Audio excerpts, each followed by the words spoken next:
Noble Belgique, ô mère chérie, à toi nos cœurs, à toi nos bras, à toi notre sang, ô patrie, nous le jurons tous, tu vivras, toujours grande et belle. Et ton invincible unité aura pour devise immortelle le roi, la loi, la liberté. Aura pour devise immortelle le roi, la loi, la liberté.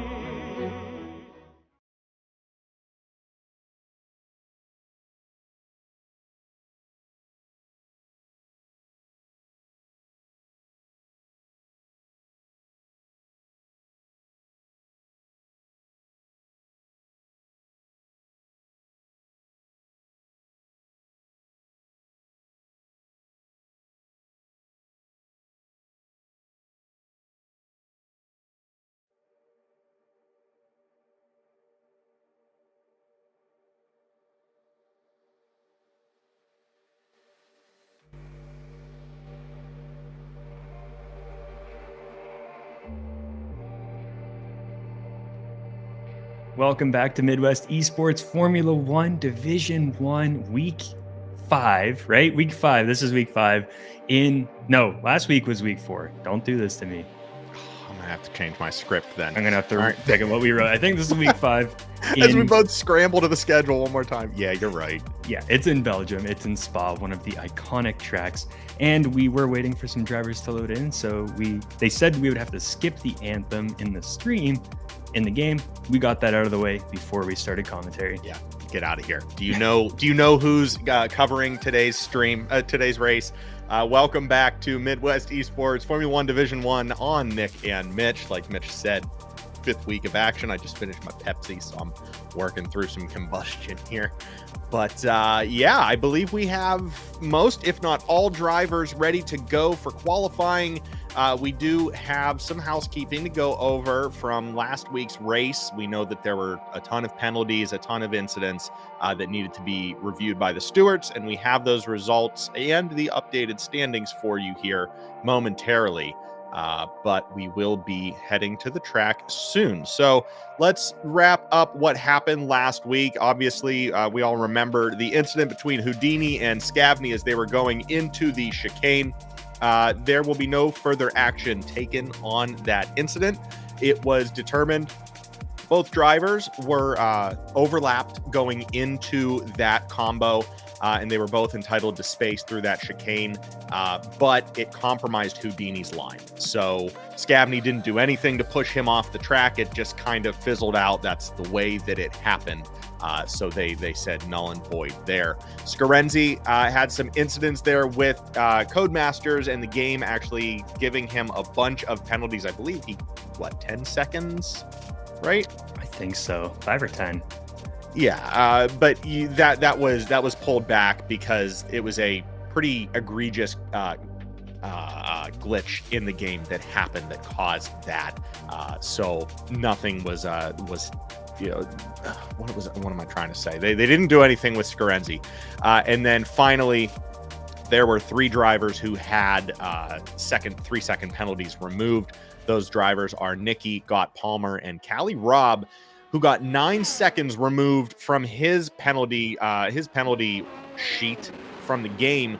Specifically, the stewards watched all of Callie Robb's laps in question and only saw 2 instances of going off track. So the game having a bit of a field day last week in Abu Dhabi, giving just penalties every which way. But the way it shakes out at the end of the day, Houdini lost 5 seconds to finishing time, Scarenzi 5 seconds, Nikki 3 seconds, Gott Palmer 3 seconds, and Callie Robb 9 seconds. All of those times were removed from the game's standings, which means our standings from last week are completely different than what they were whenever we ended the stream. I'm talking a Scarenzi P1 in Abu Dhabi in week 4 of season 11. Scarenzi in first place, Lancy in second. Callie Robb, after those 9 seconds were removed, moves up into third place. Then we had Aero Racing Design, followed by Lightwork, Gott Palmer, Race Day,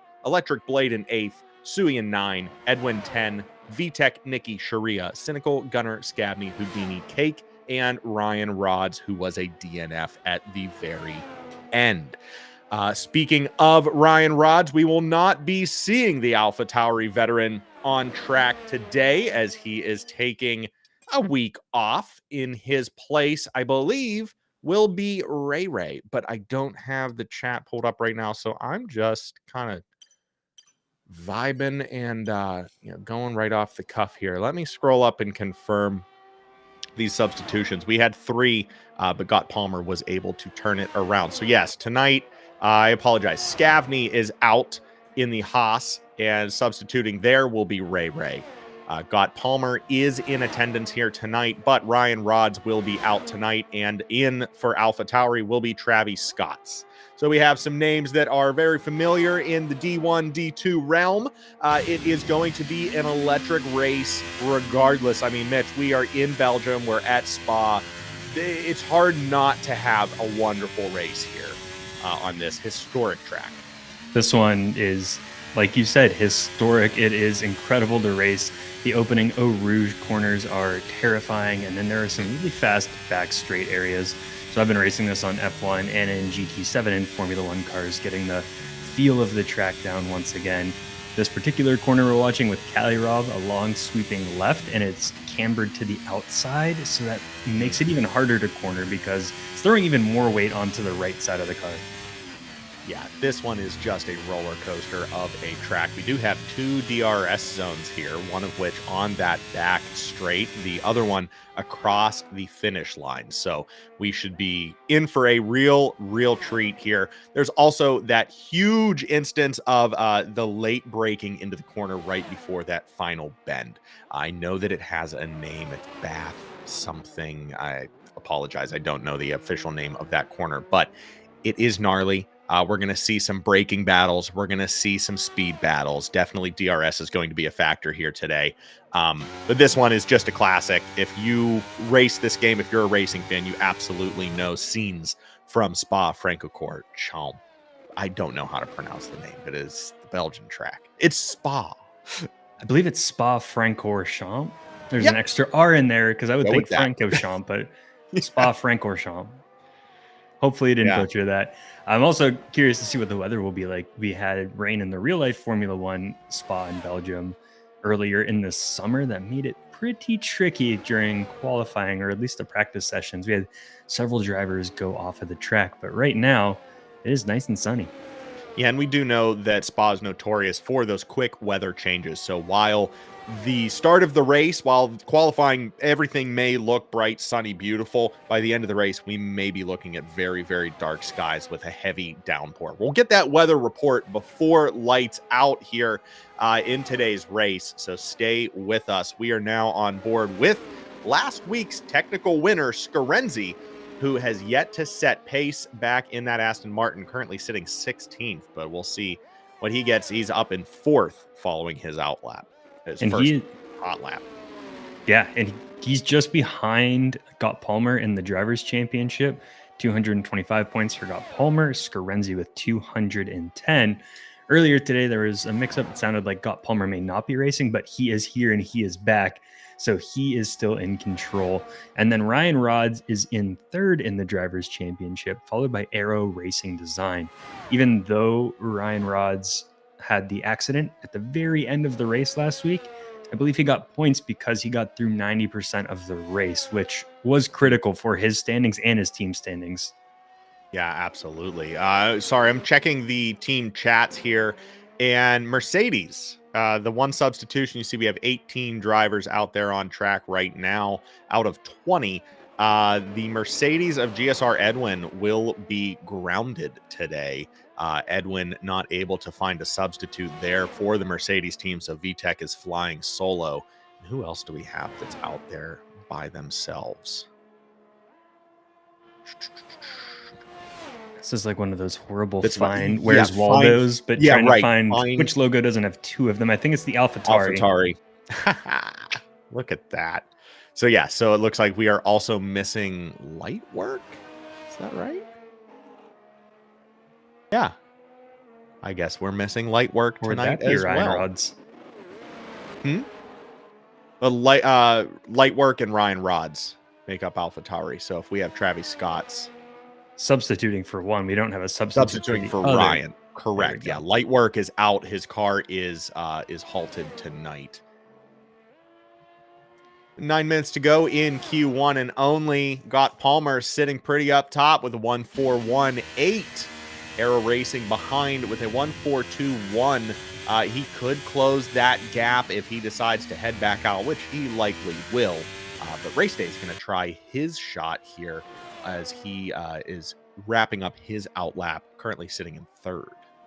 This one's a longer qualifying lap too. We got a minute 40 to a minute 50 to get around this track. I always get confused because when I've been racing in leagues, I'm racing GR3 cars, so it's a 2 to 3 minute lap, and I feel like this course just drags on forever. But once you get in a Formula One car, I'm like, oh, it's over already. Yeah, this track really highlights how much faster these cars go, because there's a couple long straights from Eau Rouge to the chicane at the top of the hill, and then that pullback section just so long that the Formula One cars just eat that track up. Absolute rocket ships. You throw DRS in there as well, and you might as well just strap a rocket to the back of them.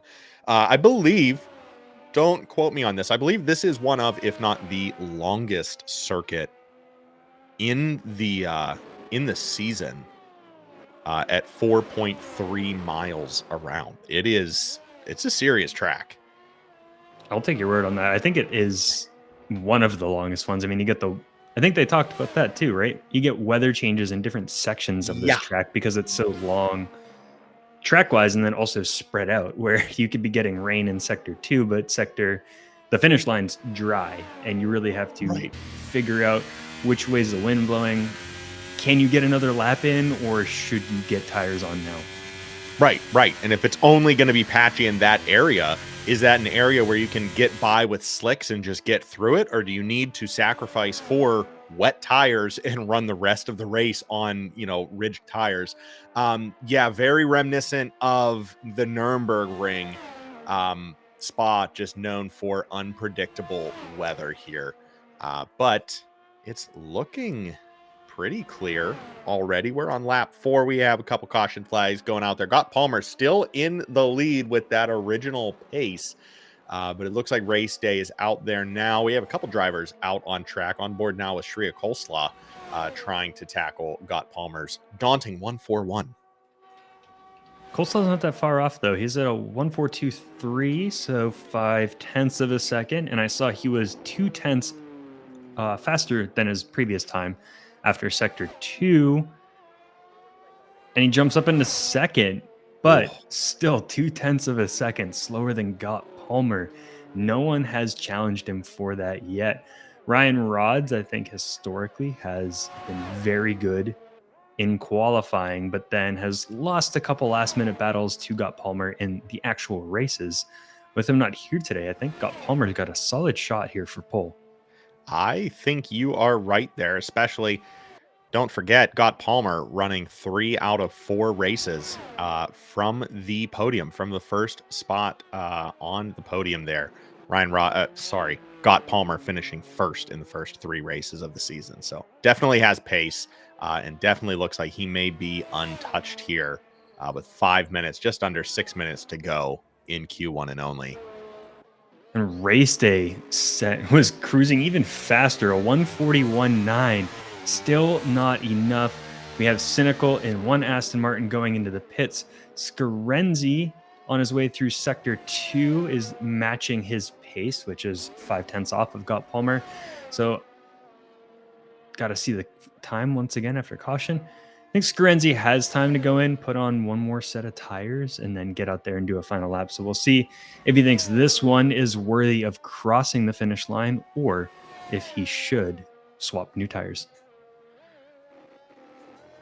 Getting a call from Race Central from the tower there. Weather report is going to be dry for quali and dry for the race. So we should see nothing but electric driving here in today's contest. Shouldn't have an issue with tires. Well, water-based issues with tires. Yeah, at the same time, though, you got to figure out what to do with the real tires in here. Scarenzi decides to stay out on the track, but wobbles a little bit, still goes faster, really picks it up in the 3rd sector, but not enough. He is in 3rd place right now and looks like going a bit slow here, so might take a nice cruise around the track and then set one more fast time. Yeah, he did look a little squirrely there across the finish line. I wonder if it's a new layout that he's working with, some new, switches in his car or what have you. But he might just be warming up, getting those tires right where he needs them for a fast lap. We are on board with, sorry, I need to make the screen bigger, Georges de Marotte. That would be Nikki. Yeah, it sounds right. Yeah, Georges de Marotte. Georges de Marotte. All right, let's do our quick little history lesson here. Georges de Marotte. I can't type. That's okay. I'm checking my audio settings while I do this because it sounds like it's not quite mixed right. Uh-oh. I feel like the game updated. No Wikipedia. I'm sorry. I'm not going to donate. Well, I can't find this guy's name anywhere. This is terrible stream content right here. Electric Blade has just dropped out from qualifying, so he will go no higher than 8th. Missed what happened out on the track, but it looks like his car just disappeared from the minimap. Oh. You hate to see it. It looks like he raced Georges de Marotte, Belgian native driver, drove in the 1930s. Can't really see much else right now. Belgian racing driver. Okay. He does like to pick based on the oh. I wonder if he's listening to us. He just smashed through that through the foam marker. Oh, and he's not in a spot that you can easily go wide, I would say. I mean, he's going for another one. Well, yep. Much like Georges de Marotte, clearly not a very well-known driver. He might have hit a couple of foam blocks on his laps around Spa back in the 30s as well. The more you know. Yeah, thanks for the history lesson, Nikki. I'm even more confused than I was 5 minutes ago when I started this awful segue. Doesn't take much to confuse us on a Thursday night. End of a work week. You try to put any more information in this head and it goes nowhere. Yeah, it's the pregame. Like Thursday, honestly, is the big slog, right? Like you really just need to get pushed through Thursday. Wednesday's middle, whatever. Thursday, you're so close to the end, but it's not quite there. And then Friday, you kind of just get through it. But having this at the end of a Thursday is bittersweet. It's a godsend and the hardest challenge that I could ever ask for in terms of having to think and turn those thoughts into words in the moment. Yeah, it's always fun. It's a good workout. Yeah, we're making it through. I also see Lancey out on the track for Red Bull has yet to set a time. I didn't see if he joined late. VTech now in the Mercedes retiring from the session. Nicky retiring from the session. Wonder if he picked up damage earlier. And so he had to go back into the pits and decided to have some fun with that foam on his way in because the car needed to be retired. Maybe. Or he ran over too much foam and that did something to the underbody. It's all in the intakes. Oh, yeah. It screwed up the body. I did see something about that with the real Formula One cars where the drivers rip off the cover on their visors and it gets sucked up into intakes on the cars. Oh, well, speaking of getting sucked up into the intakes, Lancey getting sucked up into the back of, I don't even know who that was. Was it Fireballer? It might have been the Alpine Fireballer, but Lancey absolutely demolishing the front wing of the Red Bull. Before he even got to set a lap, Lancey is out of qualifying. Looks like he will be solidifying his start in the 18th position if his team is able to, bring this car back to life. Yeah, we were just caught that late, so I didn't get a good angle, but that was, again, in the middle of the track, just right through the back of the car in front of him. So looks like he's typing in the chat. We'll hear soon if that was a technical error. Sounds like it was Fireballer, and maybe Fireballer was going a bit too slow somewhere. Yes, we can't pass judgment because we didn't see everything, but message in paddock chat coming through from Lancey. Well done, buddy, at Fireballer. Electric Blade also saying, nice save at Ray, the substitute driver for Ryan Rods in the AlphaTauri, who ironically was the one that we were waiting for. He had a bit of traffic getting home from work tonight.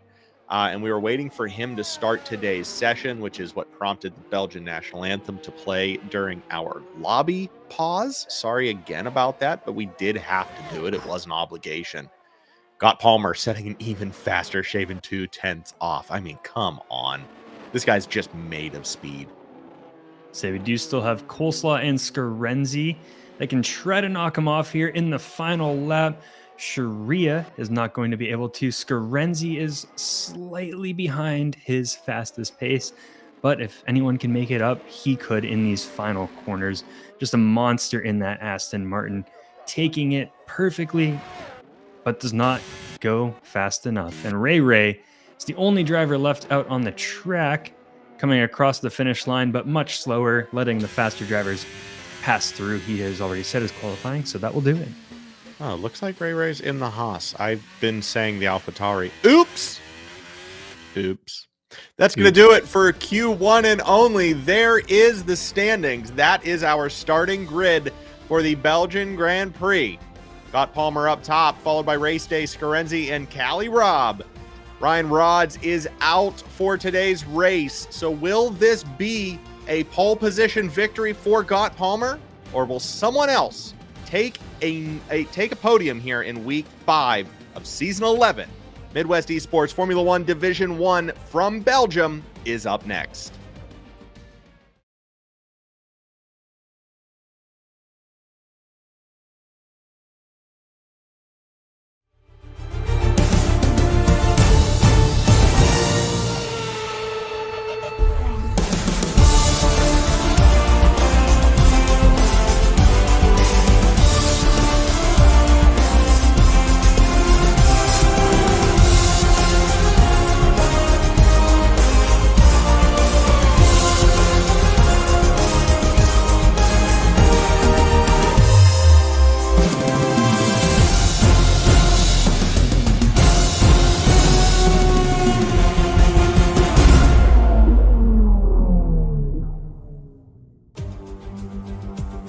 Welcome to the Formula One Division 1 Belgian Grand Prix, the 5th round of the Midwest Championship and one of the most iconic races on the calendar.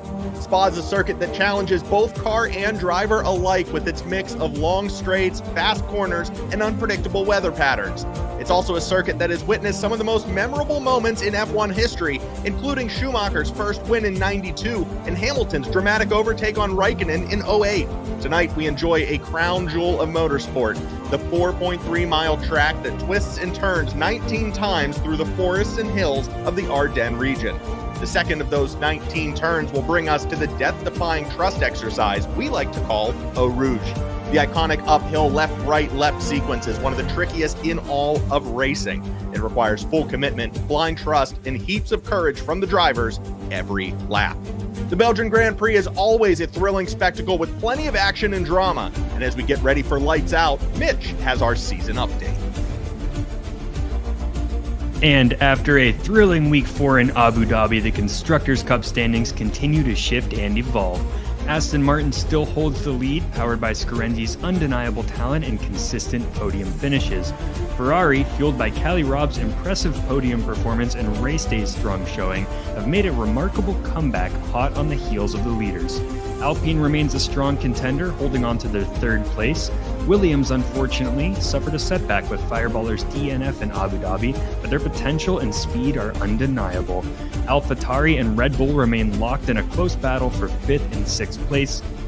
Meanwhile, Mercedes, McLaren, Alfa Romeo, and Haas continue to fight for every single point and position. Each race offers a new opportunity for them to climb the ladder and claim their place amongst the top competitors. Lights Out is up next. You're watching Midwest eSports Formula One Division 1 on Nick and Mitch. And it looks like we may have some sort of technical issue, as a lot of the drivers you saw during that pre-roll were leaving the session. So not sure if this is a lobby issue or what's happening here. We may have a bit of a delay here for the start of week 5. Looks like Sharia did say we will have a full-time, or okay, Division 1 full-time restart. Love to see that. So in that case, we will also restart, I believe. Oh, like the whole thing?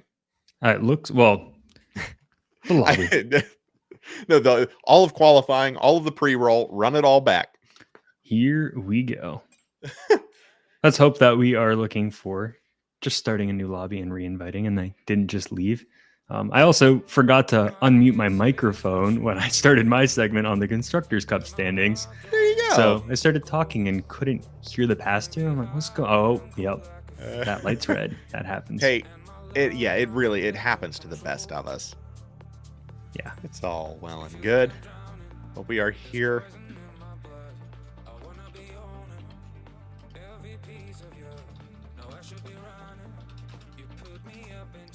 All right, I have done the inevitable and asked Google Bard, the AI software, to write me some PSAs for a Formula One race. So we do have these up and ready to roll while we wait for this session rebuild. Hey, folks, please drive responsibly. Remember, the excitement on the track should not translate to reckless driving on public roads. Always follow traffic rules and speed limit. Oh, that's boring. You got to ask it for outlandish and fun ones. That's what I think. Oh, okay. I think I put outlandish and totally unbelievable but funny ones. All right, give me some fictional examples. Yeah, okay. Can't tell you my fun little anecdote while we were wrapping up Please. qualifying in the races.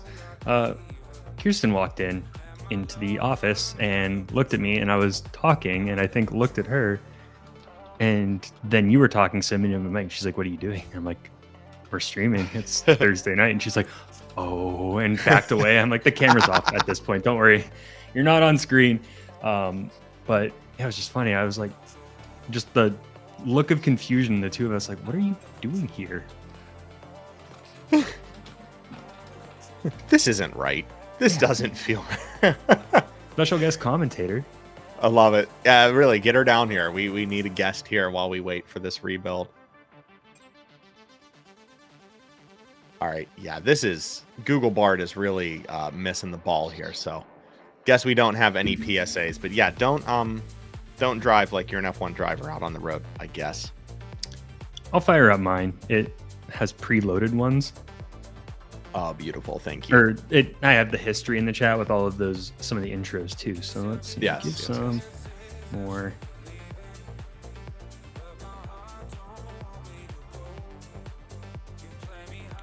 If you are looking at this and thinking, oh, geez, they're kind of pushing a little later than I would like for a live stream because of the technical difficulties, rest assured that this race will be uploaded to the channel after following today's race, and we will hopefully be able to timestamp at least, so you can just skip all of this fluff and jump right into the action when it begins. But it looks like we do have a new lobby up. We're waiting for all of the drivers to join. We have 18 out of 22, I believe. That's everyone. It looks like it. I should ready up and I should spectate because I am definitely not racing in this race. Yes, please. I did get 1 out of 5 successful PSAs. If you were feeling hungry during the race, forget about the boring hot dogs and pretzels. Yeah. Channel your inner squirrel and hunt for some of the delicious Spa Francorchamps pine nuts. The image is a Formula One fan climbing a tree at Spa, reaching for a pine cone. No. And the narrator saying, Spa Francorchamps is famous for its beautiful pine forests, and the pine nuts are a local delicacy. Just be careful not to fall from the tree and become part of the race yourself. Just a bunch of guys climbing pine trees for them pine nuts. That was the most extreme form of like sunflower seeds I think I've ever heard of. Oh, fresh from the source. Gotta love it. I mean, I can imagine at Spa, you are far away from concession stands in those back sections of the track. Yeah. Oh, yeah. Definitely a haul. Yeah, you have to plan ahead. A couple drivers calling for a one-shot qualifying as a joke. Love it. Hey, I'm in. Put me in the race, coach.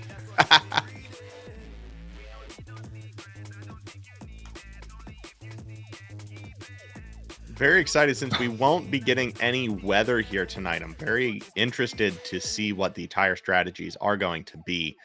This is a track that can chew through tires if you're not careful. So we'll have to see who goes mediums to start, who goes softs to start. You know, what's Scott Palmer going to do? How are we going to get all of this underway? I do know that they need to reshuffle that grid right there. That's true. They have to go back and look at qualifying, I believe. Yep. Try and find that. Yeah, well, they could use our live stream if they're quick. But I'm sure. I believe Pork Chops is the head steward for tonight's contest. So I'm sure he was taking diligent notes ahead of today's race. I just realized that I'm letting the game soundtrack play on the stream. Love it. Bring on those copyright infringements. Bring them. We're already revenue sharing for the F1 theme song anyways, so it's not like it matters. Yeah. Hey boys, I don't want to kind of rush things along here, but I did drink a small Pepsi before today's race so that I could make it through without yawning too much.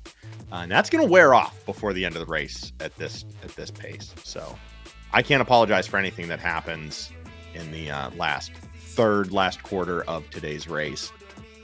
It says ready up and don't forget setups. We had that happen a few races ago. I can't remember the end of last season at the beginning of this one, where I think it was the beginning of this one. It was the beginning of this one in the Brazil. Lobby, and people didn't bring their setups back in. So they just had the wrong setups, and Brazil was a bit chaotic because of that. Oh, yeah. And my apologies. It is not Pork Chops heading up the stewardship today. I believe it's Sharia Coleslaw. No, sorry. What am I talking about? Ignore me. I will. Yeah, thanks.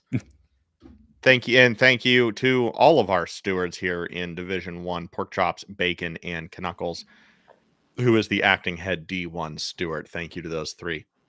And thank you to Pork Chops again for being the lovely commissioner that he is.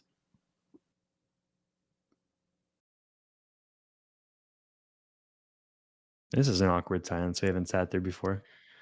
I don't want to blow out my vocal cords before the race starts. I'm really scared. For next time, if this happens, I'm going to redo our intro video, but with like the recorder version of the F1 theme song. With that one. So if we get through what we just did, where we did this beautiful intro and then track overview and then Constructors Cup, and then we have to reset the lobby, then the second time we get that beautiful version. I love it. Well, yeah, here, let's end it. Lights Out is up next. This is, I don't have my script. Lights Out is up next. What am I doing? You're watching Midwest Esports Formula 1 Division 1 on Nick and Mitch. And here we go. Definitely the first time that we've loaded up into the session here today. We're just acting like it never happened. Just go with it. But we are here in Belgium, looking like the weather is going to be dry and a little bit of dry in the distant forecast for the back half of the race. It's going to be clear skies here at Spa, so we are up for 100% racing action. It's going to get intense. Yes, this one's going to be very fun. We got a lot of long straights, couple DRS zones to pass, and some very tricky corners. I'm interested to see how this goes. We mentioned it last week where some of the tracks that don't have too many accidents in real life have a lot in this league and a lot of safety cars. I'm hoping this one doesn't, because we blew through a ton of safety car PSAs last week. And the AI that is generating them is getting worse. So it cooked up a couple good ones. If we have another safety car after that, we might be changing it up. Just becoming a degenerate with every iteration. I absolutely It's starting to it. like inherit our brains and our thought process, and that's not a good thing. We need something sane here. Janet to win it. Yeah, we have about how many laps are we racing today? We have about an hour's worth of racing before that can take place. But yeah, today's going to look very interesting. We had, I believe it was a 2-second difference between the entire pack. So much like last week in Abu Dhabi, we might see some really tight groupings. And that always gets interesting, especially with turns like Eau Rouge and some of the other ones that are just, we might see another Houdini Scavney incident where someone's just driven off the track, and it may be no one's fault, just a racing incident, but it could be catastrophic, as we saw Lancey having some issues with a slow driver in front of him there in qualifying. Fireballer not pressing that gas pedal where he should have been, and ruining it for everybody. You screw up that delta, you screw up that pacing when you're in that tight of a pack, and it can be just absolutely abysmal for everybody involved.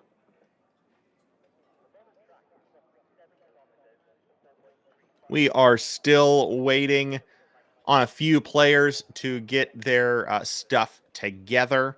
Not sure who it is. No one's really calling anybody out in the paddock chat. I think they just wait the whole timer. Oh, okay. That makes sense. Yeah. Here we go. Formation and lap.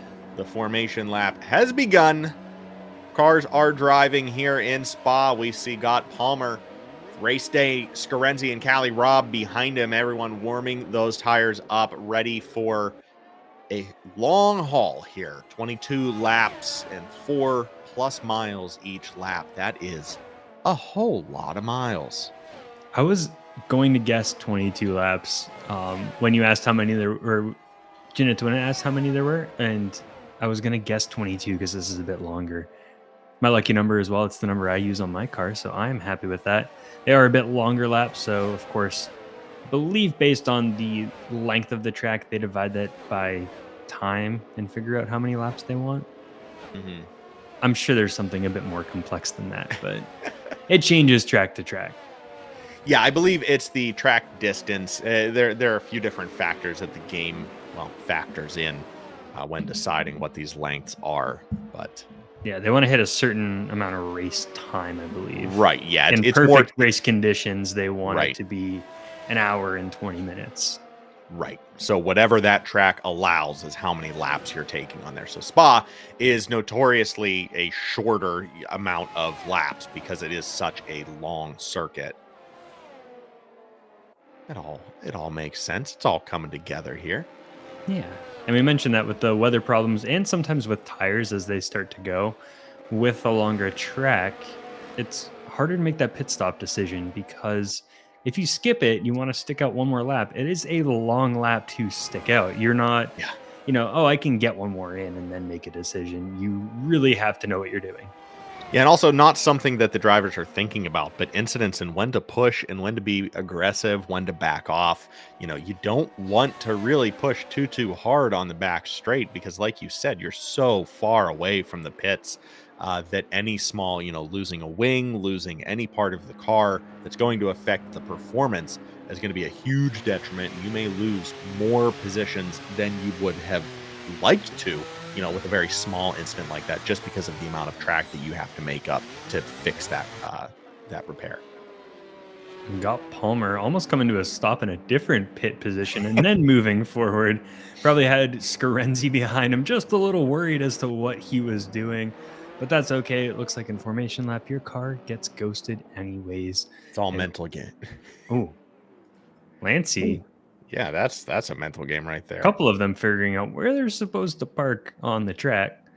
Yeah, looking like a couple folks were disqualified right as they were heading to the line, but everyone is ready to go from Spa.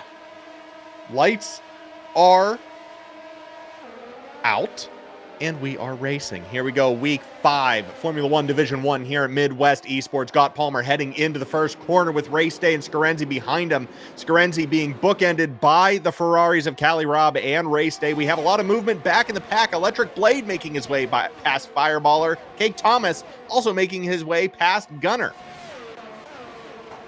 And we have Cali Robb and Sharia Coleslaw pushing up on Scarenzi. It looks like Race Day shooting to the outside of Got Palmer and getting past, but he is going to be outside and makes it all the way through before the chicane. Wow, that was impressive. The Race Day was able to keep that pace through that corner, especially because if they maintained the lines that they had, Got Palmer did have the inside track. So I really thought that was going to be a quick give and go for Got Palmer to retake the lead, but no. There was a different song sung. Race Day now leading lap 1 of the Belgian Grand Prix. Got Palmer not far behind, and Scarenzi not far behind him. Scarenzi might be able to make a move here in one of the corners before DRS is even activated. He has been lurking. He is known to hit that racing line just perfectly. So he gets some very good exits out of the corner. Like here, if he can hold the track, I think he's going to be able to get past Got Palmer before reaching the next braking zone.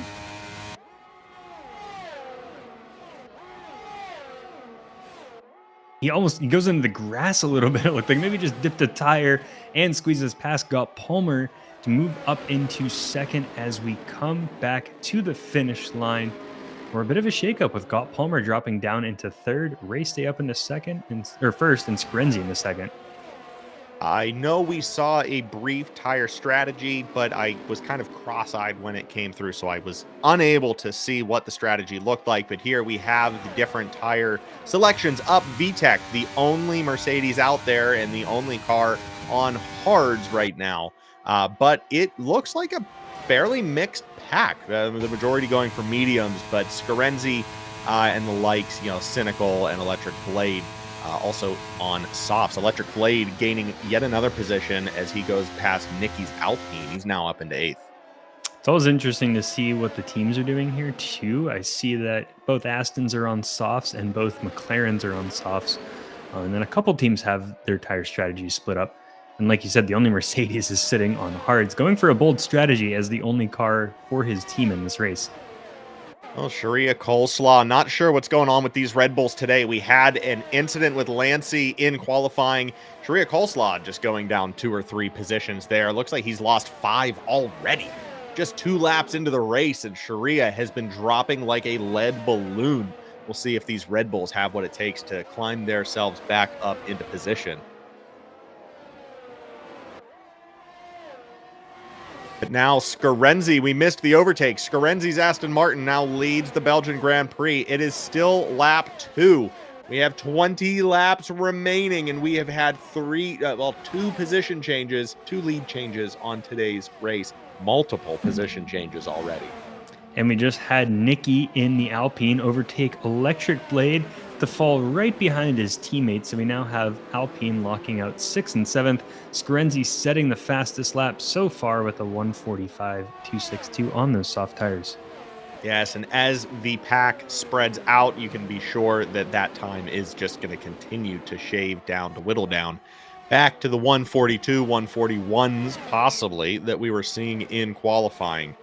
As Scarenzi was making his way through some traffic there in that lap to claim first. We have got Palmer right behind Race Day. Is he going to try it? He is. He's going to try and get him. They are neck and neck as they're heading into the right-hander. It is Race Day yet again. Same spot as the first lap. We are under virtual safety car now as Ray's Haas heads into the pits with presumable damage.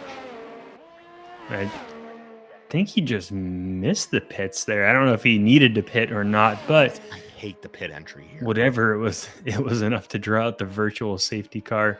So we'll get maybe a lap or 2 out of this one. These ones are typically a bit That's easier. a long lap. Maybe keep the delta too. Yeah, very true. So not as terrible as a real safety car where you can catch up to everyone. You got to kind of maintain your distance at the time of the virtual safety car. So I don't think at this point we'll see anyone going for pits. I mean, we're on lap 3.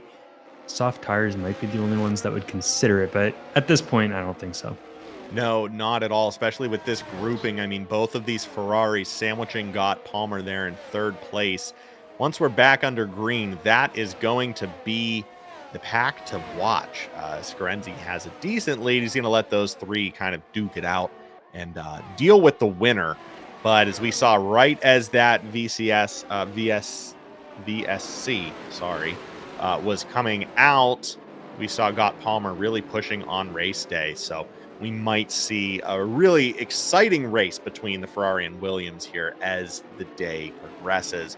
We have some moves in the pack. That's because Aero Racing has decided to head into the pits along with Electric Blade. The other Haas will be taking a brief pause, and we might see our first tire change on the day. Let's see.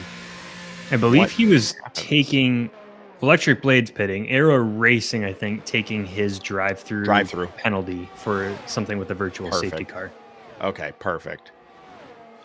That would make sense. We also had Got Palmer just move back there up he into goes. 2nd place. But Race Day, again, right behind him, and we have both Ferraris grouped up. As DRS becomes a factor in today's race, we have 2 DRS activation points, 1 on the back straight and 1 across the finish line.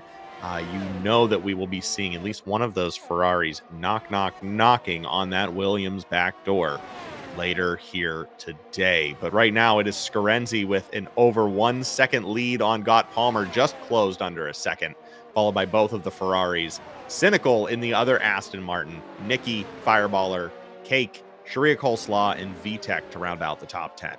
Sharia in a battle right now with Cake and VTEC closing in on them too, but Sharia's held just about 1/10 of a second behind Cake for the past 5 or 6 corners. He's just itching to make a pass. They're going to head into the straights. I don't know if there's enough room at this point to get past, but once that DRS opens up, thinking he's going to cruise through, and I'm not sure if VTEC isn't going to go by as well.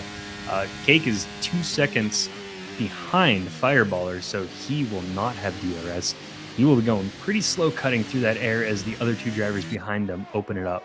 And Alfa Romeo was also reporting a lackluster qualifying session as Cake went 2 seconds slower than his practice laps here before today's qualifying session. So unfortunate, it looks like Cake just lost the pace that he had going into today's contest. It will be very interesting. There he goes, Sharia Coleslaw and VTEC. You called it, Mitch. Both passing the Alfa Romeo of Cake Thomas. Lancey also getting by Gunner, and Travis Scott's getting by Sui. It's a Red Bull attack right now. Both the Groans and Baby Bulls all fighting and clawing their way up the grid all at once. We have Cake Thomas in the Alfa Romeo going wide up into the grass. It looks like he may be out of this race. Safety car has been deployed. We saw him disappear on that one shot, I think in the chicane. But how about that? It was both VTech and Sharia Coleslaw. VTech jumping up 2 positions. He followed Sharia with the pass and then jumped him as well. And then something happened to Cake in that braking zone that just sent his car off. In that mix, too, we got Palmer getting past Scarenzi in that same DRS zone. We need a stationary camera there because there's going to be a lot of passing coming out of Eau Rouge. I'm telling you, yeah. Looks like Cake Thomas is out of the session today officially. It looks like he was heading up onto that grassy knoll. Maybe he was looking for some pine nuts for himself. Maybe. And he was saying those tires just weren't working anymore. He was on soft tires. And with a 22-lap race, they would start to fall off somewhere around here. So we do see a lot of people pitting. It looks like all of them. Even got Palmer, race day, Cali Rob, medium tires pitting as well. That's a nice break for people who are on soft tires because they ate those tires up, and it's about the time when they would go into the pits anyways. Yeah. So they are kind of benefiting from that because the other guys could have gone longer on the medium tires. It's not going to affect too much, but people coming out, Scarenzi on mediums. Looks like everyone on the mediums went to hard. I guess you do have to switch tires.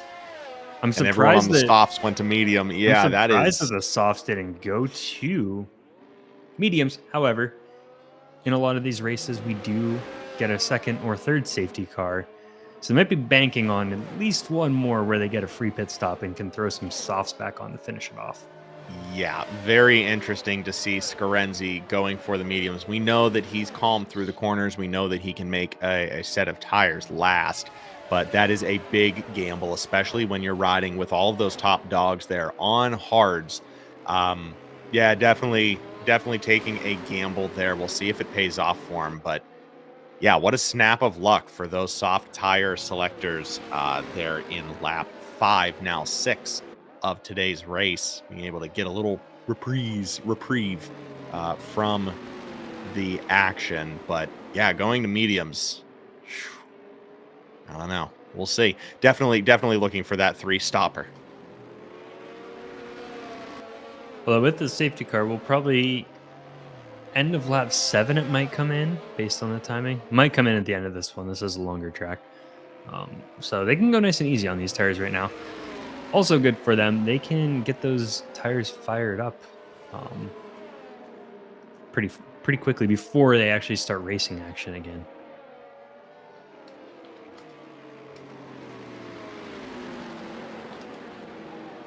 Is that something too that the medium tires, they're going to have a bit easier of a chance getting them fired up at the end of the safety car? Likely, yeah. Softer compound, they're going to grip a little harder. They're going to get a little warmer quicker. So he might have a jump. Mm-hmm. You know, I think what Scarenzi's looking for right now is to get ahead of Gott Palmer and start putting some time on him. Get ahead of that 1 second, ahead of the DRS trigger. And just try and outpace him. But that's going to be so difficult with how well Gott Palmer has been driving this season. I just don't think that he's the right driver to try this on. Scarenzi attempting this on Gott Palmer, but we'll have to see how this plays out. That's the only strategy that I can imagine. Yeah, Ellie's saying, hey, just keep watching. He kind of knows he has a plan in mind. So I'm very interested to see what this plan is and how this shakes out.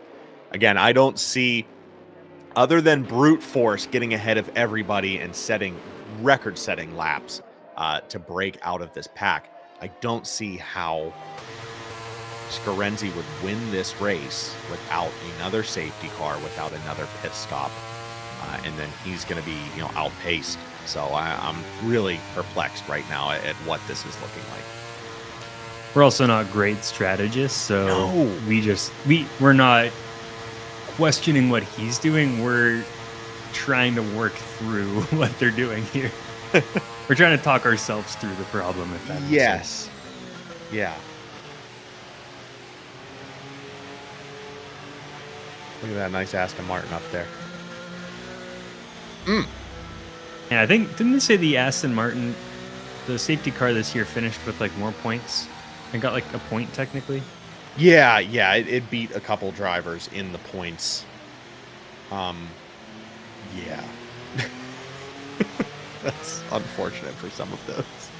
Electric Blade also saying that he has no clue how they didn't DNF because he slammed into the wall. Sometimes you luck out with that. You hit the wheels the right way and the body of the car walks away pretty unscathed.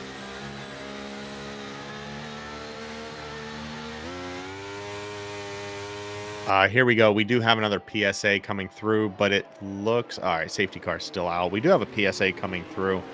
Are you looking for a new way to enjoy racing Formula One? Ditch your safety harness. Who needs them? This race is for the fearless. Embrace those G-forces as your driver navigates the tracks that that defy gravity and loop-de-loop through interdimensional portals. I think they're just playing Rainbow Road Mario Kart, and someone told them it's Formula One. Excuse me? I took a turn at the end. It really did. Watching some Rick and Morty safety car PSAs here. Interdimensional cable. We are pulling the safety car in this lap, so we will be under green momentarily. Scott Palmer leading the pack. Qualified first, currently sitting first. But that has not been the case for this entire race, as Scarenzi and Race Day have also taken their turns atop the pack. We're going to see what they can do. Scarenzi taking a different approach than all of the rest here. We'll see if it pays off for him. We are on the finish straight. Scott Palmer has the pedal down, and we are racing once again from Belgium. It is lap 8 of 22, the Belgian Grand Prix, week 5. Midwest eSports, Formula One Division 1 on Nick and Mitch. I feel like that gets longer every time you say it. Scarenzi at the end of that safety car was right behind Scott Palmer. I want to say it was an intimidation tactic, just as close as he possibly could be of tailgating him. We also have Cali Rob and VTech. Looks like Nicky's dropping back a little bit in the Alpine. So he will be in 7th. VTech is up into 6th. Just a couple shakeups without that DRS active. We can see Cynical trying to keep up with Cali Rob right there. Does not want to let him go. Wants to hold it out as long as he possibly can. Try and take advantage of that DRS. But does not want to let that overtake determine the rest of the race. Aero Racing also moving up lower in the pack over Ray, the substitute driver for Haas. And this Cynical battle is an important one because Aston Martin is first and Ferrari second in the Constructors' Cup. And right now, Ferrari is sandwiched between the two cars. So Cynical will be looking to at least jump up one position and get the even more of an advantage. Ferrari's looking to kind of close the gap. Would definitely be huge for the Green Machines.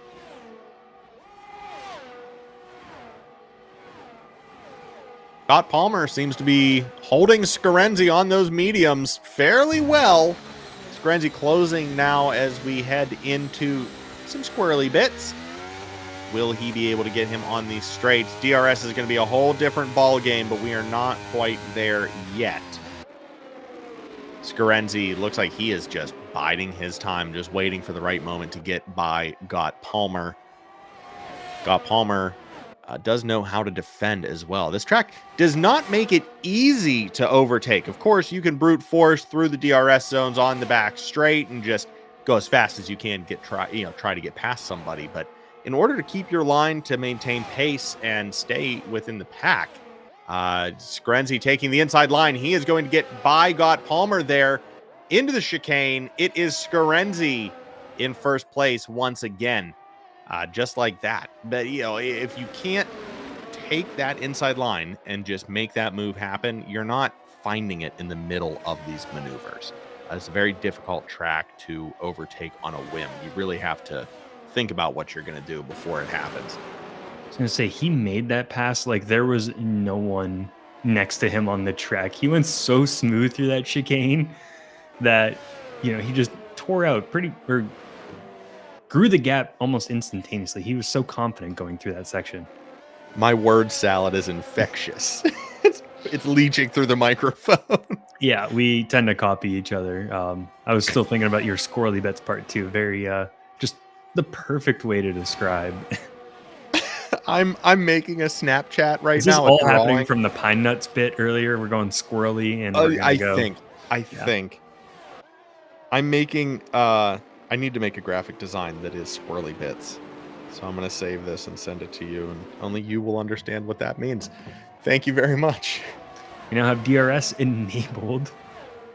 So we'll see if Here. God Palmer can get it back here. We are going into the notorious DRS zone at the top of Eau Rouge. But he is falling behind. We'll be able to gain significant time, though. We'll see just before going into the DRS zone, his gap is 0.5 of a second. And he will be pretty close to passing Scarenzi. It's just whether or not he can make a move like Scarenzi did going into the chicane. Can Scarenzi hold him? He cannot. God Palmer gets through on DRS. What a phenomenal move. He just had to rip it, grip it, and rip it. He did exactly that. The Williams back on top. This is going to be a battle for the remainder of these 12 laps. These two cars are in an absolute dogfight right now. It has officially turned into a chess match. And this is where you get into tire strategy once again. If you are battling back and forth, Scarenzi's going to burn out those tires faster than Got Palmer. So we'll see who can hang on for the rest of the race. This is coming down to strategy. And if Ellie knows something that we don't, which I assume they do, I just don't. I can't see how Scarenzi is going to make this work in his current state. We have seen drivers stretch tires very far before. With the right setup, you can do it.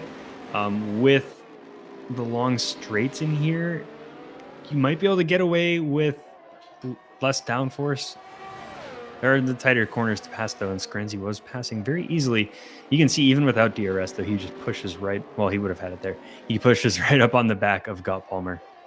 We're a bit late on the paddock chat, but we did have a message come through from Electric Blade in the Haas saying, I don't understand how I did not DNF when I crashed. It will be the biggest mystery of all time. I slammed into the wall. So a little bit of inconsistency there from Codemasters.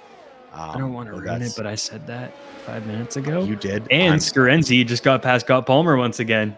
Wow. Well, I should just go make this graphic now and turn my mic off. I'd miss you. Pepsi's wearing off. You have that very small sweet spot, that small window of time where you can get away with that commentary. Race day is now starting to push the back of Got Palmer, which could affect his chance of overtaking Scarenzi. We see him closing that gap. Cali Rob in 4th, Cynical in 5th, still keeping about 0.7 off of the people in front of them. We do see Travis Scott's back in 12th, gaining on Gunner. We'll see if he's able to make a move here. Definitely under DRS, but he might be able to finesse it even sooner. I think he's going for it. Oh. Just cut off by Gunner. Gunner knows exactly what he needs to do here, just slamming that door shut on the AlphaTauri as it sniffs even closer and closer. Here we go on the outside. Travis Scott's going to get past Gunner's McLaren, but Gunner taking the inside line. No, it's all Travis Scott's as Scarenzi sets the fastest lap on the day. The replacement driver for AlphaTauri moving up into 11th place past Gunner with a just very, very smooth, very clean overtake there. That one is so tough, that back. I don't want to call it a straight, but it just changes direction. So if you commit to overtaking on one side, it doesn't guarantee that you can hold it, because you will still have like 2 or 3 more turns coming up before you reach the braking zone. So you got to think a few turns ahead there. Incredibly difficult. Down in 8th place, Shreya Coleslaw now within 1/10 of Nikki. Those Red Bulls, who, as we remember earlier on in the race, all attacked at once. That was the standings lit up like a Christmas tree as Sharia, Lancey, and Travis Scott's all gained position in their battles. But Sharia losing some time here, may see an overtake under DRS, but he's definitely putting the pressure on Nicky's Alpine. The Red Bulls have been pretty consistently consistent so far in the season, even stretching back into last season too. They're always in that top 10 mix. Yeah, and talking about the tire management, it was a masterclass last year as we saw Lancey keep a set of tires on that Red Bull for what seemed like the entire race. I think he swapped out in lap 3 or 4 and just let it rock for the rest of it. And amazingly, he crossed the line unscathed. But yeah, these Red Bulls are super consistent. They may not be leading the pack, but they are no slouches at what they do. Definitely artists in their own right. Here we go. Another DRS zone, but Nicky is able to gain pace there. We're back up in the fight for first as Scarenzi remains in the lead, followed by Gott Palmer, Race Day, and Callie Robb. Cynical under 1 second on that Ferrari wall. We'll see if Cynical is able to break that pack up at all here today. He's definitely going to continue trying, but there we go again. Another overtake from the view of Race Day, seeing Gott Palmer going by Scarenzi. They love that little chicane. That seems to be where both of them are overtaking one another. So we'll see who slips up first. It's probably going to come down to that. Yeah, I don't know if I would think to do it there, but these two are so confident in taking that corner. And I don't know if it's the right word, but just trusting in the other drivers. When you've raced so long in leagues like Scarenzi has, I'm sure Gott Palmer has as well, and you've raced with them, you know what each other are doing. So even though you're competing, there's that mutual respect or trust between the drivers that you're not going to mess with the other one. And when someone has the overtake, you're going to give them what they deserve by the rules. So it's really fun to watch. We have a caution flag in Sector 2. It looks like Lancey's Red Bull dropping dramatically down into 16th now. Not sure what happened there, but we may be cleared up. We may be good to go. He might have just taken a little pirouette, little 180 back on the track, and everything's good as new. And again, just look how close Scarenzi got to the back of Gott Palmer in those corners. Back to the trust. You're trusting that Gott Palmer isn't going to break just a little bit more and take off the front of your car. I'm apprehensive to talk lore of this division anymore because, as we have come to learn through the previous few weeks, a lot of these drivers have a very long history with one another. Coming from other leagues, a lot of these guys, while they may not be friends per se, they are definitely competitors and lifelong, frenemies here on the track. Scarenzi getting by Gott Palmer once again. No surprise there, crossing the finish line to the tune of a new livery leading the pack. But yeah, I believe Gott Palmer and Scarenzi have been battling it out for a few years now. So that's just phenomenal to see drivers at this caliber, whether they know each other or not, whether they've built that chemistry up through years of racing with one another or not. This caliber of racing requires that kind of trust, that kind of precision. And it's just masterful. It's wonderful to watch.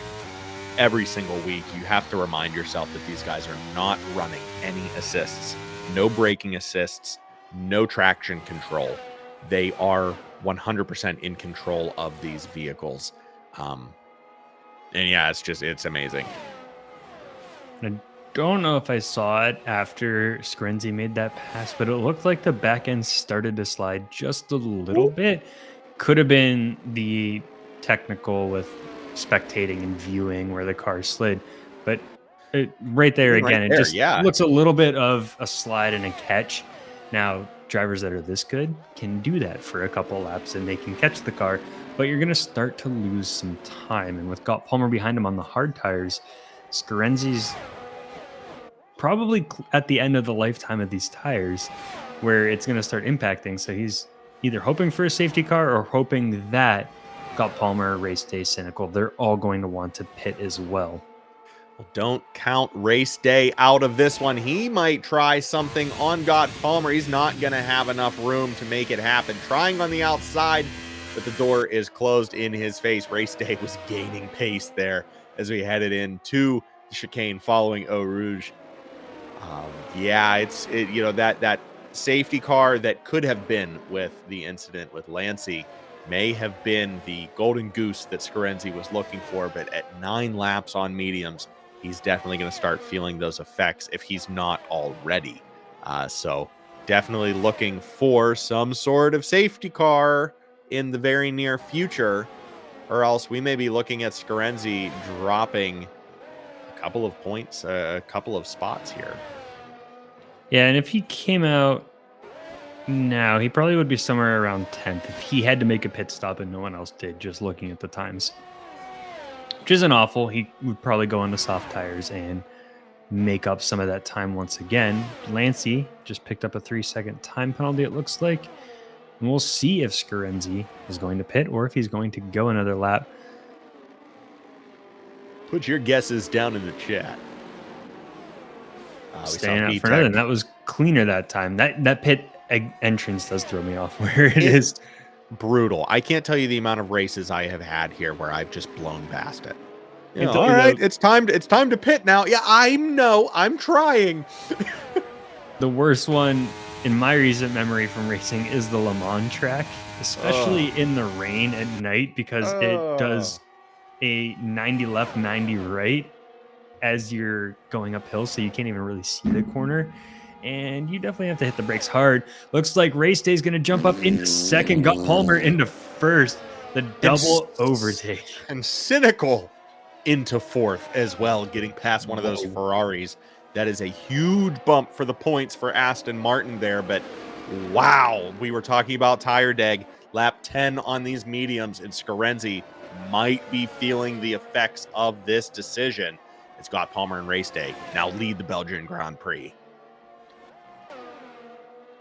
And Cynical's holding strong. He is starting to pick up a bit of time, too. He's up to 0.4 of a second. He also had VTEC jump over Travis Scott down in 10th and 11th. That would be some nice points for Aston Martin. And hopefully Scarenzi can hang on to a podium position in this race. See what's going to happen in the final 6 laps now? Yes. Yeah, I'm very invested in this. Very interested to see how all of this shakes out. Let's take a second to appreciate VTEC's drive here today. In the past lap and a half, he's overtaken a McLaren and an AlphaTauri, making some money moves with the lone Mercedes out there. And he has moved is he on hards? I believe he is. No, he is on mediums, but he's on new mediums, so he had to do a pit stop here recently. 2 laps ago. Yeah, interesting. I'm looking at the position changes overall. Right now, we are back to where we started with the qualifying, but Cynical, the other Aston Martin, has jumped up 4 positions as we have seen. Race day takes first over Gott Palmer. Sorry. No, that's they were heading in. Was able just to get him in that DRS zone there. And now Cynical and Cali Robb going back and forth, trading places. This might be the dogfight that we were all waiting for. Electric Blade down in the back of the pack, setting fastest lap on the day. He definitely has a cushion from the rest of the drivers, able to just push and try and get those purple digits, holding on to those as long as possible. And as long as these top 3 are racing as hard as they are against one another, we likely won't see a fastest lap set by the top of the grid unless one of them can break free again. Gott Palmer now with a 3-second time penalty for track limits. That is going to seriously shake up this top 3. Gott Palmer really needs to put the Jets on now. We are just, what is that? Quick math. 5 laps away from checkered flag? Looks like it. Now, he would keep a podium because Cynical is 4 seconds and change back from 3rd place. So that 3-second penalty would only drop him 1 position for now if Scarenzi is able to stay out there. And I think at this point, he's in it on these medium tires unless a safety car happens and he can get a free stop. I don't think the leaders at this point would on those hard tires. I think they would stay out. So I think Scarenzi, comfortable buffer. It's also his teammate behind him, so probably not terribly worried on his teammate passing him just for the constructor standings. For the Drivers' Championship, might take a couple points knocked, but... Oh, I was watching that time go down, and there we go. Bit of a shake-up there. Oh! And Got Palmer. Spins, got Palmer out. Got Palmer. Oh, we have a caution flag, but it's not the one that we wanted to see. He's stuck. He has reset back on the track. So I think we will, yes, go back to green flag. So now it's just Scarenzi and race day. Gutting. Absolutely gutting for the Williams. Got Palmer there. We will have to see if the stewards need to get involved, if there were any misdeeds there from race day and Scarenzi.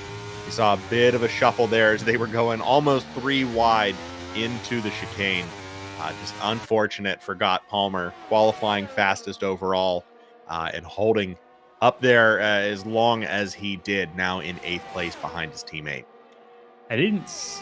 Off watching that, I didn't see anything wrong. I can tell you from racing last night on this track in Gran Turismo. Oh, Scarenzi just, I think, wins the braking battle, pulled like a Charles Leclerc in Vegas and just doesn't brake until the last second and shoots past race day.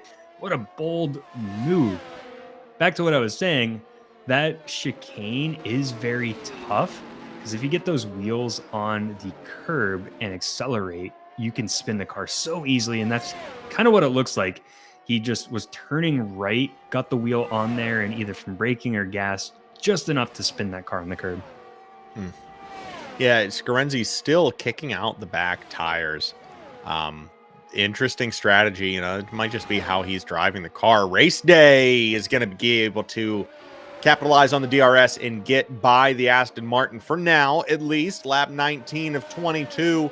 These two are in a heated fight, and at this point, if I'm race day, I'm going to keep pushing Scarenzi as hard as possible to try and chomp those medium tires away into nothing, to give my teammate Callie Robb possibly a chance to catch up and get by Scarenzi. I know it's a long shot at almost 3 seconds of a gap, but that's all you can hope for at this point.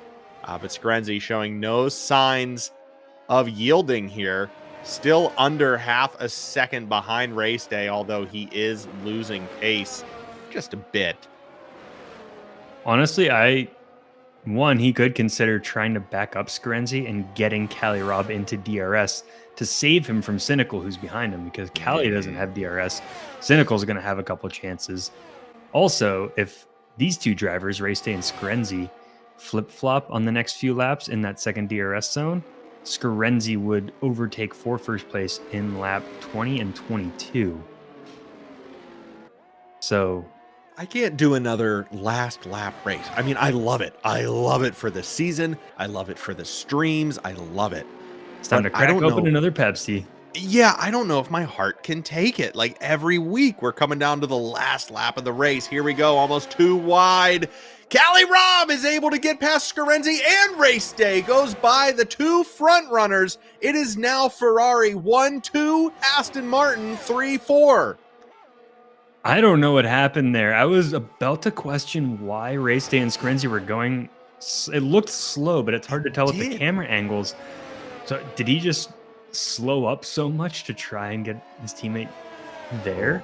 I don't know, but now Scarenzi is going to have this double battle. If anyone can do it, it's him, though. He could still easily slip by Callie Robb in lap 20 or 21 and then maybe catch up to race day. But I'm interested to see what happens from that. Was that one of those overly intentional and questionable slowdowns, or what happened there? That was very, very cheeky what just happened. Yeah, it looks like Bacon's calling it a DRS chicken. They were just waiting to see who was able to activate DRS, both kind of holding back. And they were at that checkpoint that Fernando did that. I think was it Lewis calling him out and dangerously braking in the last Yes. race of the season to try and get the DRS instead of Lewis getting it. But he's braking in a non-braking zone.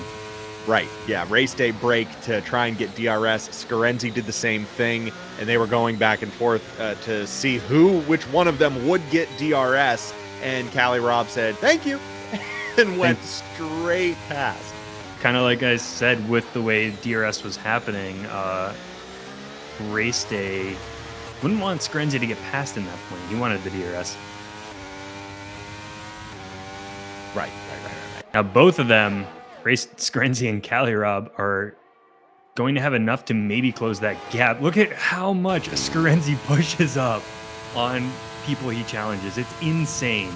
Now, the Ferraris are going to try and lock out this corner, or not. Oh, that's still an effective way, pushing Scarenzi to the outside there. That allows Cynical to gain a bit of time to close in that top 4 pack. But yeah, at this point, you have to think that those Ferraris are on team comms, and they are going back and forth right now, trying to figure out how to keep these Aston Martins at bay. We have 1 lap to go. We are in lap 21 of 22 here. Ferraris locking out the front row, followed by the Aston Martins of Scarenzi and Cynical. And Sharia Coleslaw in the Red Bull in 5th place, although he is 7 seconds behind this front pack. So he will sit comfortably in 5th for the remainder of this race, barring any drastic incidents. What a good position for Red Bull, and what a power move by Ferrari if they can hold this in its stands, because they are behind Aston Martin in Constructors' Cup, but this would very much help out that challenge. Ferrari last week had dropped from 2nd to 4th, but then jumped back up to 2nd, and looking to jump up into 1st with just 1 lap to go. It's all in the patience. This is a phenomenal race by Ferrari. They were never out of it, and they never let up. And here they are now, both together. Just a bit of chicken there. Was able to change everything up, but I'm still reeling from the Williams spin out. Got Palmer's fall down to 8th place. I have not gotten over that. Such a phenomenal race for the Williams. Phenomenal qualifying session as well. And just a bit of an incident there. Whatever happened was not great for the team in blue. Scarenzi was getting awfully close there. Look at this, that sandwich. Oh no! Oh, Scarenzi sliding out, pushing just a wee bit too hard. Keep an eye on that time between Sharia Coleslaw and Scarenzi, and there we go. Sharia goes by, and Nikki goes by as well. Scarenzi just pushing a wee bit too hard in the final lap of today's race. And that is going to torch Aston Martin's points for sure when it comes to competing with Ferrari. Gunner now setting a fastest lap back in that 16th place McLaren. Flying back there. Man, and that was just a case of both Cynical and Aston Martin trying to get past race day, going 3 wide, and Scarenzi on those medium tires and those sketchy curbs that we talked about earlier on. It's just a bit much of a challenge. Now, Cynical is looking to push and pass race day in the final section of the course. I don't know. Looks like he might get there by the end of this corner. They are back. They are neck and neck, closing him out in that corner. But across the line, it's Callie Robb taking the podium, followed by Race Day and Cynical. It is a Ferrari 1-2 here in Belgium. Week 5 of Midwest eSports F1 D1 on Nick and Mitch as the cars all make their way across the line now. Callie Robb, Race Day, Cynical. Sharia Coleslaw's Red Bull with an amazing drive from Sharia there, taking away 4th place. Nikki's Alpine, and then Scarenzi there in 6th place, followed by Fireball, Aero Racing, VTEC, and then got Palmer in 10th to close out the top 10. We then have the McLaren Houdini, the Alfa Romeo of Sui, the replacement driver tonight, AlphaTauri Travis Scotts, followed by Lancey, Electric Blade, Gunner, and Ray Ray. Unfortunately, the second Alfa Romeo of Cake Thomas unable to complete today's event. from a rapid unscheduled disassembly there early on in today's race. That's going to do it. Callie Robb in the mighty Ferrari, taking away first place from Spa. And if this is correct, I'm looking at the Midwest eSports Formula One stats vault. I think this is Callie Robb's first ever victory in Division 1 for Midwest. Whoa. Phenomenal. Dude, enjoy it. Callie Robb, congratulations. If the stats are true. It looks like he's huge. had 2 wins. Wait. Maybe that sheet wasn't up to date. Maybe he has 2 wins in Division 1. Okay. No. A little confusing on the sheet. I think he has 2 wins in Midwest eSports, but none yet in Division 1. So this would be his first in Division 1. That is absolutely phenomenal.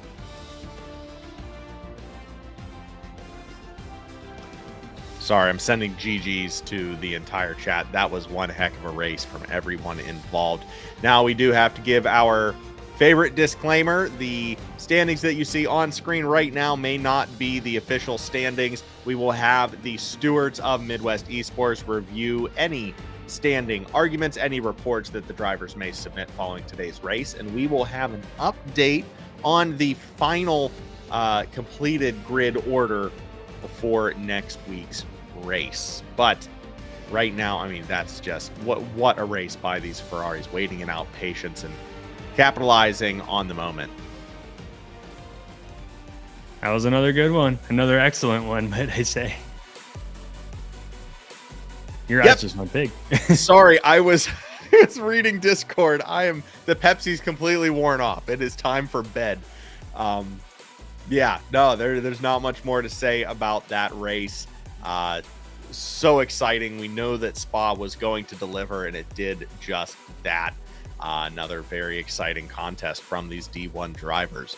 Next week is going to take us to Mexico. We'll have the Mexican Grand Prix next week, same place, same time. And I believe we are in D1 again. Yes. We had a bit of a schedule mix around. So what we promised last week is now false. Next week, we will be back with D1, and then we take a brief departure for 2 weeks to return at COTA. So we will be back with you next week for the Mexico GP. Very excited for that one again. Another super fun circuit. A lot of opportunities for a lot of intense action there. Thank you for joining us today. And thank you to our YouTube members, executive producers, Bone Crusher 2D, Coach 34, and Mama Bell, along with co-producers. You got them. Captain Snowbird, Killa Vapor, and Kirsten. Yep, and our Fans and Fans Plus. Just pulled those out of the memory bank somewhere. If you want to become a member too, it helps support the channel. Put it into the graphics and the music and everything that we make on here. You get some cool perks too, like early access to our weekly show, emojis, badges, members only things. It's all listed down there. You do it during the stream, it'll also pop up with this. Nick and Mitch has become a member. This is a test. I forgot it also reads that off, so you heard this is a test from our chief engineer. And if you don't do that, you can just subscribe too. That helps us out. We love to see it. And you'll still get a pop-up on screen during the stream. We love to see it. Yeah, thank you to everyone who has subscribed. We saw Dallas Johnson subscribing last week. Appreciate all of the love. And this week, whether or not you are a fan of Riders Republic, the video game, the Ubisoft title, or not, we are celebrating our 100th episode of our video vlog, vodcast, whatever you want to call it. Our weekly show highlighting the latest and greatest around Riders Republic. I almost said the name of the show, Riders Republic, and all of the community stuff that's going on as well. So that has been 7 or 8 years now running with Ubisoft and these extreme sports titles. So to be celebrating the 100th episode of our 3rd iteration of this podcast is quite the achievement. So I'm very proud of that. Please join us 9 a.m. on Wednesdays for the live launch, or just give it a look before next week's race. That is the shameless plug. Thanks, Mitch, for putting up with my word salad for 100 episodes of that and all of the races we've done here so far. I know that it is a tall order. That's all I have. Beautiful. Well, we will see you here, same place, same time next week. From Mexico, it'll be Nick And Mitch. We'll see you there. Have a great night.